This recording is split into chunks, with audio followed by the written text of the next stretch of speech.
रुक करेंगे आगे खबरों में। लगातार बारिश से नदियां उफान पर हैं, यानी कि देवभूमि उत्तराखंड में आफत थमने का नाम नहीं ले रही है। देहरादून में लगातार 14 घंटे से मूसलाधार बारिश हो रही है।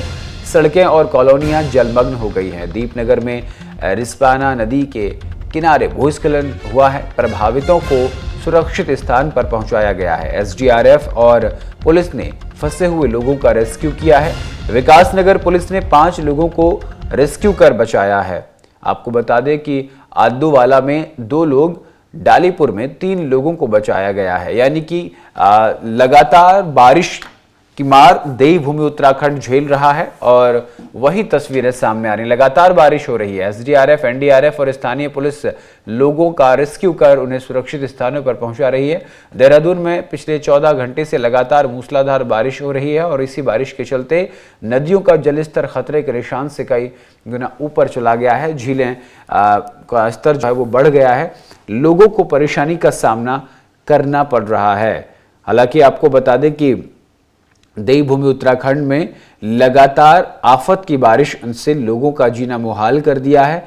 सड़कें नदी नालों में तब्दील हो गई हैं। भूस्खलन के साथ साथ लैंडस्लाइड का भी खतरा लगातार बढ़ता जा रहा है। ये तस्वीरें हम आपको बारिश की दिखा रहे हैं। लगातार हो रही बारिश ने लोगों का जीना मुहाल कर दिया है।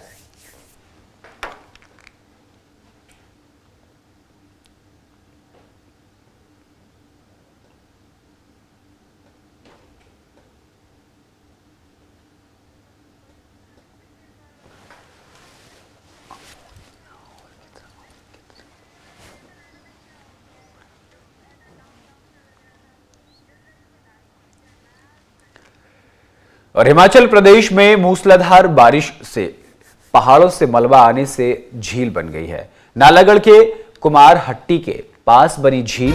आपको बता दें कि आईएमडी ने भारी बारिश का अलर्ट जारी कर दिया है। आपको बता दें कि लगातार बारिश हो रही है और एक के बाद एक बड़ी खबरें देवभूमि से आ रही है। नालागढ़ और कुमारहट्टी में भी भारी बारिश के चलते झील का निर्माण हो गया है। आईएमडी ने इसको लेकर के पहले ही रेड अलर्ट जारी किया हुआ है। लोगों को सुरक्षित स्थानों पर पहुंचाने के लिए कह दिया गया है। तो ये बड़ी खबर, बड़ी जानकारी। नालागढ़ के कुमारहट्टी में झील बन गई है। हिमाचल प्रदेश में मूसलाधार बारिश और बारिश की वजह से लोग परेशान हैं। कभी भी लैंडस्लाइड हो सकता है, कभी भी भूस्खलन हो सकता है।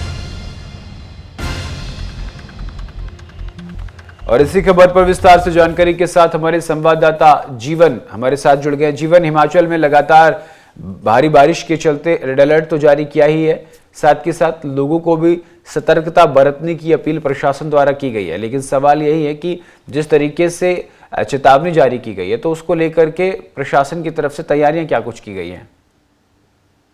जी बिल्कुल गौरव, थोड़ा सा अपडेट कर दूं मैं। इस वक्त हिमाचल में 16 तक, जो 16 अगस्त है वहां तक लगातार बारिश होगी और इसके लिए बिलासपुर, मंडी, कांगड़ा और शिमला और सिरमौर में आज के लिए ऑरेंज अलर्ट जारी किया गया है। बावजूद इसके जो बाकी जिले हैं वहां पर येलो अलर्ट है। या यूं मान के चले कि पूरे प्रदेश में लगातार बारिश है आज और कल के लिए। तो लगातार 16 से मौसम बदलेगा, थोड़ी सी कमी आएगी बारिश में। अभी के जो वर्तमान हालात है वो ये है कि रुक रुक कर बारिश हो रही है, लेकिन जब भी बारिश हो रही है तो मूसलाधार बारिश हो रही है। आपने जैसे बात की कि जल भराव हो रहा है, जी बिल्कुल। हिमाचल में 5 नदियां हैं, 5 नदियों से 25 हमारे यहाँ पे बांध है। बांधों से पानी छोड़ा जा रहा है या फिर कहीं पे पानी डंप हो रहा है। तो ऐसी स्थिति बन पा रही है कि वहां तालाब है, इस तरह से छोटे छोटे पौंड बन पा रहे हैं। तो हिमाचल में स्थिति कांगड़ा में भी बन रही है, पौंड डैम के पास, और सिरमौर जो मैदानी इलाका है जिसका नालागढ़ जो इंडस्ट्रियल एरिया है वहां पे भी इस तरह की जलभराव की स्थिति बन रही है।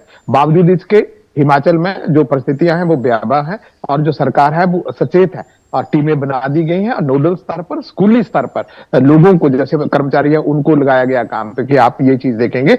सारी चीजें मुहैया करवा दी गई हैं। इन व्यवस्था, इन आपदा प्रभावित जो इलाके हैं वहां के लिए जो टीमें गठित की उनको सामान दे दिया गया है। बावजूद इसके जो हवाई सर्वे है वो किया जा रहा है। साथ ही जो टीमें हैं वो जगह जगह तैनात कर दी गई हैं उन स्थानों पर भी जहां संभावना है। जी जी गौरव।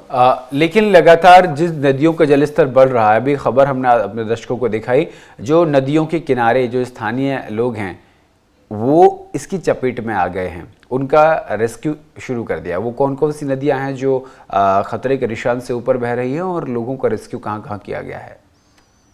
जी जी, जो आपने बात करी ये यमुना नदी है जो उत्तराखंड हिमाचल का एक बाउंड्री लाइन पे ये चलती है।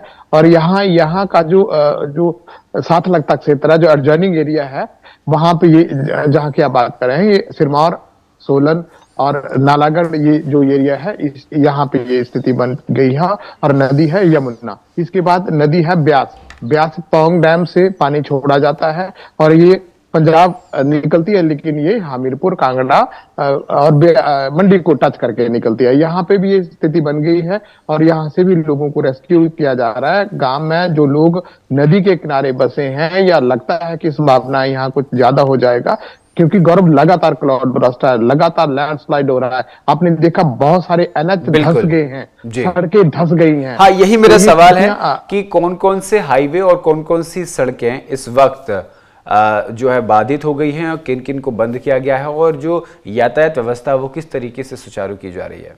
जी बिल्कुल बिल्कुल, अभी रास्ता खोला जा रहा है, थोड़ी देर बाद वही रास्ता बंद हो रहा है। एनएच 305 पूरी तरह से बंद है। कुल्लू के करीब का रास्ता है, जो मनाली हाईवे है, वो बार बार बंद हो रहा है। रात को भी बंद था, अभी उसकी प्रक्रिया चल रही है खोलने की। इस तरह से 230 डेथ है। मैं थोड़ा सा कर दूं क्लियर, 230 लोग अभी इस कालकाग्रास बन पाए हैं, जिनमें मैक्सिमम लोग लैंडस्लाइड या दूसरी पत्थर गिरने से, गौरव, लोगों के ऊपर पत्थर गिर रहे हैं, गाड़ियों के ऊपर पत्थर गिर रहे हैं, लोग कालकाग्रास बन रहे हैं। रोड्स 319 बंद हैं, 2 नेशनल हाईवे बंद हैं, मैक्सिमम सड़कें धंस गई हैं। शिमला, सिरमौर, कांगड़ा, कुल्लू, मंडी, यहाँ पे रोड धंसते देखे गए हैं पिछले कल। लगातार बारिश हो रही है, भयावह स्थिति बनी हुई है गौरव। बिल्कुल। ऐसे में सबसे बड़ा सवाल होता है कि बिजली आपूर्ति और किस तरीके से वहां जो सेवाएं हैं वो सुचारू की जा रही हैं। एक चीज बड़ी बड़ी खास देखी गई। हमने जब डीटीआर की बात की, जब बिजली फार्मर की बात की गई, तो यहाँ पे ये देखा गया कि 401 के करीब हो गए। लेकिन इतना दुरुस्त है बिजली विभाग कि वो 72 और 73 के करीब पहुंच गए हैं। लोगों को राहत पहुंचाई जा रही है। हालांकि 24 आवर्स ड्यूटी जो है वो बिजली विभाग हिमाचल में निभा रहा है। ये बहुत बड़ी बात है कि 400 300 ड्यूटियां ठीक किए जा रहे हैं एकदम से। ठीक है, बहुत बहुत शुक्रिया जीवन तमाम जानकारी के लिए।